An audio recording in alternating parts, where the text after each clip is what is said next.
Thousands of years ago, Kong's kind engaged in a brutal war with Godzilla's species. The battlefield, the Hollow Earth. It was a devastating conflict that almost wiped out each species. The Titanous Kongs were forced to flee to Skull Island, where they found safe haven with their followers, the Iwi tribe.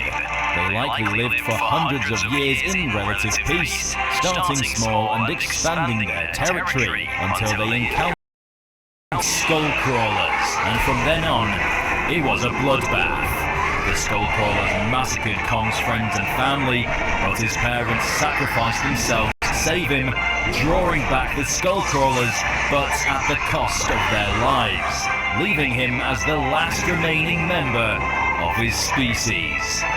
Kong had to fight for himself from infancy and grew tough and experienced from year combat, although it never healed the pain from seeing his parents die. Kong has to live with the prolonged fear of being alone, not having anyone there for him, as he potentially blames himself for his parents' death.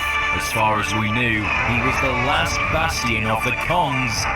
That was until now, where it's been revealed that another lives in the Hollow Earth, and an encounter between this Titan and Kong is imminent. Today we're going to discuss why this will have heartbreaking implications for Godzilla and Kong, the New Empire.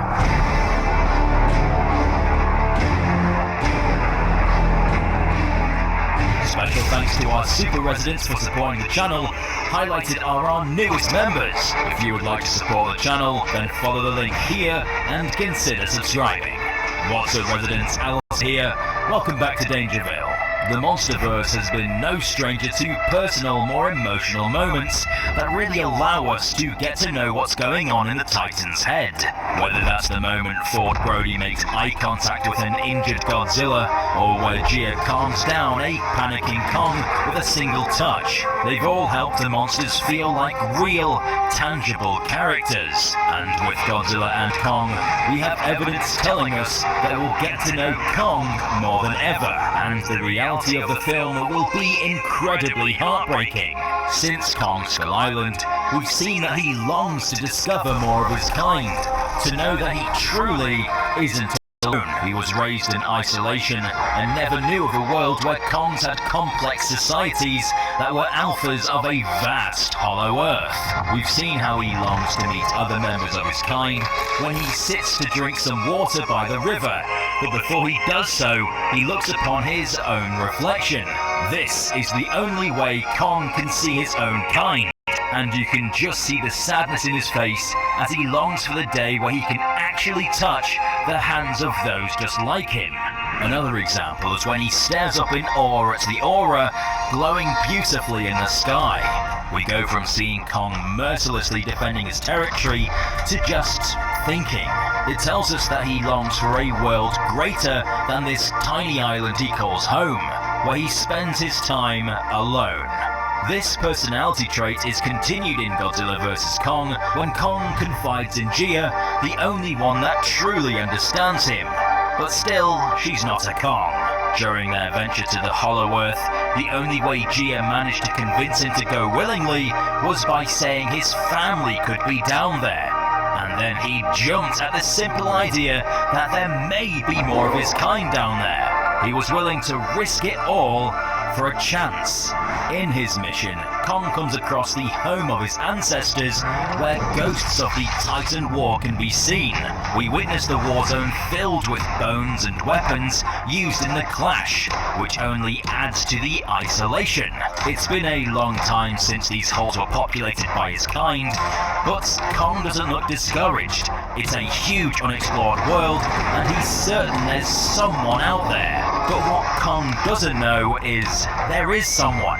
But the twist is, this Kong isn't friendly.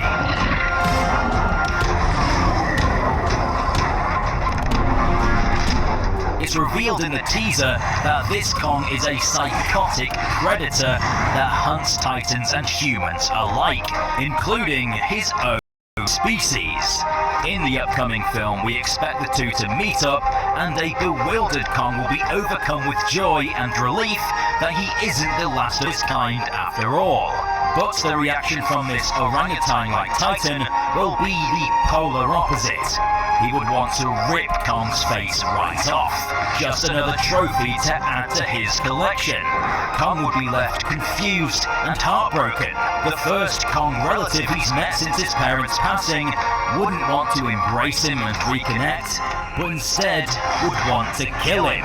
His one life goal, the thing he's truly wanted the most, would become his worst nightmare, as he's faced with the impossible task of facing off against one of his own.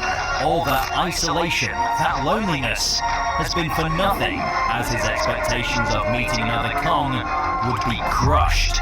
This will be a heartbreaking experience for not only Kong and Gia, but the audiences too, as we witness the titan that we've seen grow from the inexperienced teen in Skull Island to the bearded warrior in Godzilla vs. Kong. We've shared private and intimate moments with Kong and have wanted nothing more than for him to be free and happy. So for us to have to see this crushing moment firsthand will be devastating. A tragedy of Shakespearean proportions. This is why The New Empire could be the most personal, darkest and heartbreaking film in the Monsterverse. Getting defeated by your mortal enemy is one thing, but seeing your long-lost family wanting to take your life, that's an entirely different beast altogether. However the problem is solved, it's not going to be easy for Kong to process, and the event could completely change this titan as we know it, and that's something I don't think I'm ready for. When the film comes out, remember, it's okay to cry. Kong is our hero, and in the end, I'm sure he'll be okay. The Hollow Earth is a vast, unexplored wilderness, and chances are there are even more Kongs out there that are action-friendly, but only time will tell. Godzilla and Kong: The New Empire releases March 2024, which is when all these mysteries will be set, and I just cannot wait for them.